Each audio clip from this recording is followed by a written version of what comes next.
Dans cette séance, on va réaliser des exercices ou bien une série d'exercices en relation avec le système nerveux, partie restitution des connaissances. Donc, sans tarder, on va commencer tout de suite. Exercice 1, donner une définition à chacune des expressions suivantes. L'aire cérébrale motrice, l'aire cérébrale sensitive, l'organe des sens, récepteur sensoriel, le nerf, centre nerveux, stimulus spécifique, message nerveux, encéphale, cerveau et cortex cérébral. On va commencer par la première définition. L'aire cérébrale motrice. Voilà la réponse. C'est l'ensemble des différentes zones du cortex cérébral qui entrent en jeu lors de la planification et du contrôle de la mise en mouvement, c'est-à-dire là où naissent les différents messages nerveux moteurs. Deuxième définition, l'aire cérébrale sensitive, dit aussi sensorielle, c'est là où les messages nerveux sensoriels sont traités et interprétés. Donc là, comme proposition, les aires sensitives sont les aires cérébrales reliées aux fonctions des sensations.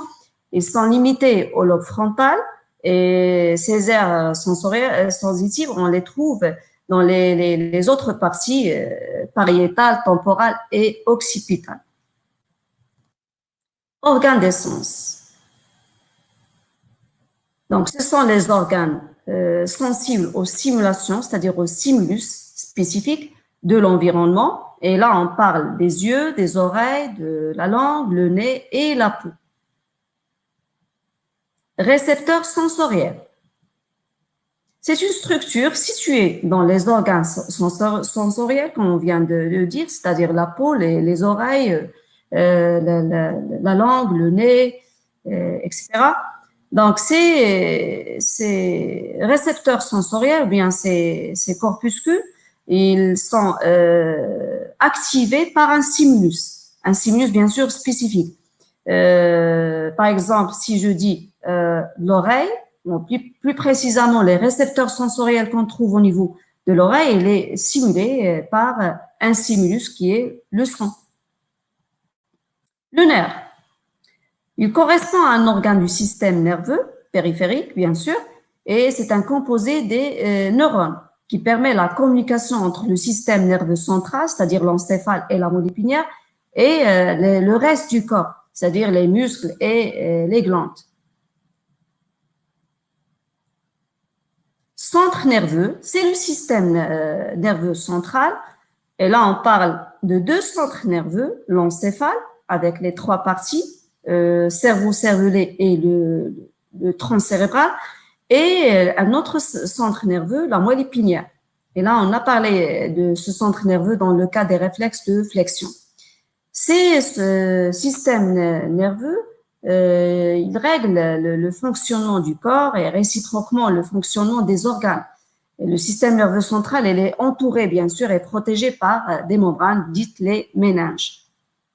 Et bien sûr, l'encéphale est situé dans la boîte crânienne, alors que la moelle épinière, elle est située dans la colonne vertébrale. Stimulus spécifique. Donc, c'est une stimulation caractéristique et spécifique à chaque organe de sens. Par exemple, les récepteurs sensoriels de la rétine, ils sont stimulés par la lumière. Lorsque je dis récepteurs sensoriels de la rétine, bien sûr, les cônes et les bâtonnets, ils sont stimulés comme présence de la lumière. Message nerveux. Soit on dit message nerveux ou bien influx nerveux. Donc, c'est un signal chimique ou électrique qui est transmis par un ou plusieurs neurones. Bien sûr, face à un stimulus externe, c'est-à-dire l'influx nerveux, il n'est qu'en présence d'un stimulus. L'encéphale, c'est du système nerveux central contenu dans la boîte crânienne. Parce que là, on parle il y a un autre système, centre nerveux qui est la moelle épinière. Donc, l'encéphale, avec les trois parties, les trois structures, le cerveau, le cervelet et le tronc cérébral. Le cerveau, c'est le principal organe du système nerveux. Il contrôle le corps humain, il gère toutes nos pensées et la plupart de nos mouvements. Pourquoi? Parce que au niveau du cerveau, on trouve toutes les aires, soit sensitives, soit motrices. Cortex cérébral. Ou bien, on peut dire aussi écorce cérébrale. Il désigne la substance grise, là où on trouve les corps cellulaires des neurones. La substance grise, elle est périphérique, bien sûr, pour le cerveau. Et c'est là où, ou bien à ce niveau-là, où se situent les corps cellulaires des neurones, des aires sensitives et des aires aussi motrices. Voilà pour la première question. On passe à la deuxième question. Parmi les affirmations suivantes, indiquez celles qui sont justes et proposez des corrections pour celles qui sont fausses. Je vais lire tout d'abord les affirmations. A. Les aires cérébrales motrices et sensitives sont situées au niveau du cortex cérébral. Les messages nerveux moteurs naissent au niveau des récepteurs sensoriels. Les messages nerveux moteurs naissent au niveau de l'aire cérébrale motrice et se transmettent à travers des fibres sensitives vers un organe effecteur. Les fibres nerveuses sensitives transmettent les messages nerveux des centres nerveux vers les organes des sens. La moelle épinière est constituée d'une substance blanche périphérique qui entoure une substance grise centrale. L'acte réflexe nécessite l'intervention d'un récepteur sensoriel, d'un conducteur sensitif, d'un centre nerveux, d'un conducteur moteur et d'un organe effecteur. Et finalement, un récepteur sensoriel donné est sensible à toutes sortes de stimulus. On va commencer par la première affirmation. Donc là, la première affirmation, elle est, bien sûr, elle est juste, elle est correcte. Les aires cérébrales motrices et sensitives sont situées au niveau du cortex cérébral. On vient de voir ça. C'est une affirmation aussi correcte. La moelle épinière, une substance grise centrale et une substance blanche périphérique. F, c'est une affirmation aussi correcte. L'acte réflexe, il nécessite d'abord l'intervention d'un récepteur sensoriel, par exemple la peau, un conducteur sensitif, un centre nerveux, et là on parle de la moelle épinière, c'est là où l'influx nerveux sensitif se traduit en influx nerveux moteur, et bien sûr un conducteur moteur qui va conduire l'influx nerveux moteur centrifuge vers l'organe effecteur qui est le muscle. Et pour les propositions B, C et D et G sont des affirmations fausses. Donc on va les corriger tous ensemble. B. Les messages nerveux moteurs naissent au niveau des récepteurs sensoriels. C'est faux, parce que les messages, bien les influx nerveux moteurs, naissent au niveau des aires motrices, bien sûr dans le cortex cérébral.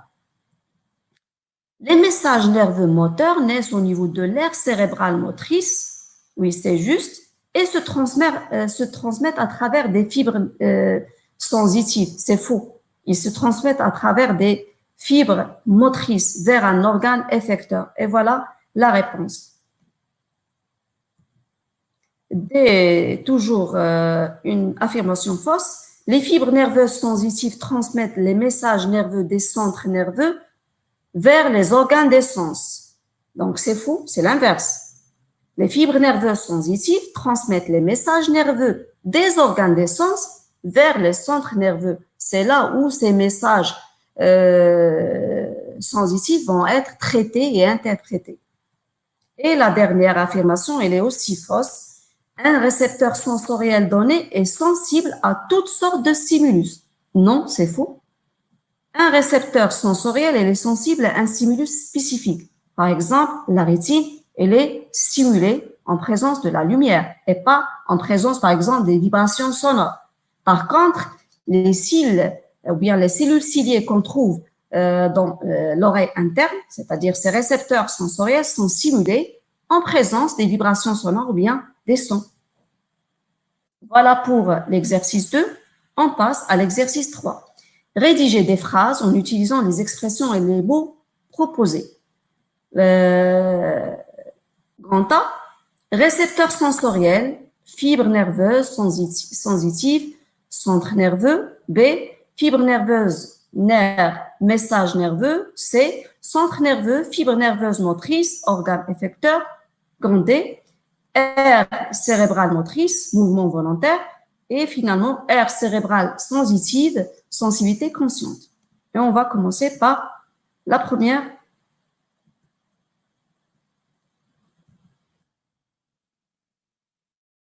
Donc, voilà.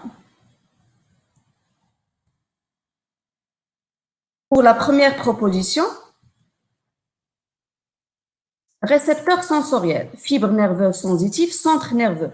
On peut formuler par exemple une phrase, les récepteurs sensoriels, ils sont stimulés par des stimulus différents, et l'influx nerveux, il passe à travers les fibres nerveuses sensitives vers le centre nerveux. Donc, les récepteurs, ou bien l'influx nerveux sensitif, il passe des récepteurs sensoriels à travers les fibres nerveuses sensitives vers le centre nerveux. Voilà. B, fibre nerveuse, nerf, message nerveux. Le nerf est constitué de plusieurs fibres nerveuses qui conduisent les messages nerveux. Donc, le nerf, il est constitué de plusieurs fibres nerveuses qui conduisent les messages nerveux. Centre nerveux, fibre nerveuse motrice, organe effecteur. Donc, les fibres nerveuses motrices conduisent les influx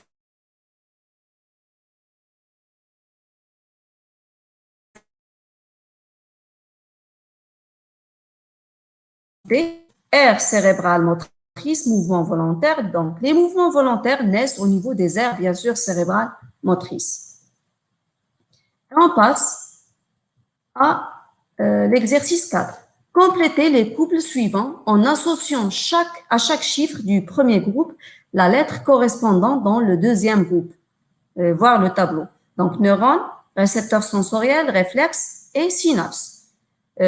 Pour les propositions, A. Cellules ou corpuscules destinés à capter un stimulus spécifique du milieu et élaborer en conséquence un message nerveux sensitif. B. Cellules nerveuses constituées d'un corps cellulaire contenant le noyau et d'un axone. Elle est spécialisée dans la génération et la transmission des messages nerveux. C. Zone de contact entre deux neurones, entre un neurone et une fibre musculaire. Elle assure la transmission des messages nerveux d'une cellule à une autre. Et pour des réactions involontaires, rapides et prévisibles à l'excitation des récepteurs sensoriels. Donc, pour neurones, voilà, c'est B. Cellule nerveuse, bien sûr, c'est l'unité structurale et fonctionnelle du système nerveux. Elle est constituée de plusieurs parties. Le corps cellulaire, contenant le noyau, l'axone, ce prolongement cytoplasmique qui est long. Et cette cellule nerveuse, elle est spécialisée dans la génération et la transmission des messages ou bien des influx nerveux. Le récepteur sensoriel, bien sûr, c'est une cellule ou bien corpuscule destinée à capter un stimulus spécifique du milieu et élaborer en conséquence un message nerveux sensitif. Par exemple, le corpuscule de Messner qui est stimulé à une pression ou bien à une faible pression, le corpuscule de Pacini qui est stimulé à une forte pression, la rétine avec les cônes et les bâtonnets qui sont stimulés en présence de la lumière, les cellules ciliées de l'oreille interne qui sont stimulées en présence des sons, bien des vibrations sonores. 3, réflexe. Bien sûr, réflexe, c'est une réaction involontaire, rapide et prévisible et à l'excitation des récepteurs sensoriels. D'accord? Et finalement, synapse. Synapse, c'est la zone de contact ou bien c'est la jonction entre deux neurones ou entre un neurone et une fibre musculaire. Et lorsqu'on parle d'un synapse entre neurone et fibre musculaire, là, on parle de la plaque motrice. On va voir ça dans la partie système musculaire. Et voilà les réponses. 1 avec B, 2 avec A, 3 avec D et 4 avec C. Et on va passer au 5e exercice. Là, il s'agit d'un schéma allégendé. Donc là, c'est une coupe transversale, bien sûr, au niveau d'un centre nerveux. Il s'agit de la moelle épinière avec les deux substances, la substance blanche périphérique et la substance grise centrale. Et bien sûr, la moelle épinière, bien ce centre nerveux, et d'où sortent des nerfs rachidiens avec les deux racines. Ces deux racines attachées et reliées à la moelle épinière. La racine dorsale avec ce gonflement-là, ce ganglion spinal. Et bien sûr, on peut distinguer la racine dorsale de la racine ventrale à travers ce ganglion, ce gonflement des deux parties. Et voilà le résultat. Substance blanche, substance grise centrale, racine dorsale avec le ganglion spinal des deux côtés et racine ventrale. Et voilà le nerf rachidien. Voilà. Donc, c'est tout pour cette séance et merci pour votre attention. À la prochaine.